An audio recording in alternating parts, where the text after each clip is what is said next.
Ephesians chapter 4, verse 16 says this. It says, "From him, the whole body, joined and held together by every supporting ligament, grows and builds itself up in love as each part does its work."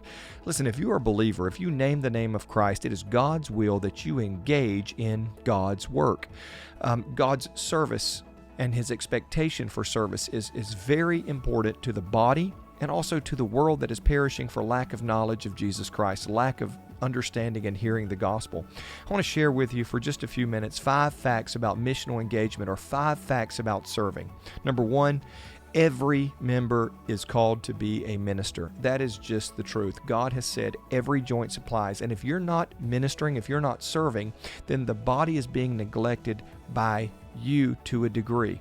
Number 2, our service is necessary. Very often we go, you know what, people don't need me, or God doesn't need me, but your service is necessary. Every single one of us, by God's design, contribute to God's mission.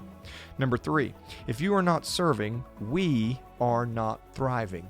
The we is contingent upon the me getting involved in service. And number 4, your service is unique. It may not look like what everybody else is doing, and don't feel like you have to be crushed into some type of mold or conform to some particular thing that you have in your mind. God made you uniquely, and often your service will look unique.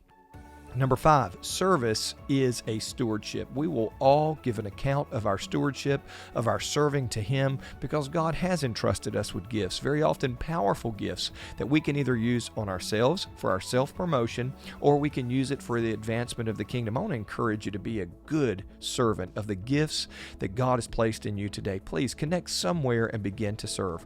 Real problems require real solutions, and I want to encourage you to dig deep in God's Word today.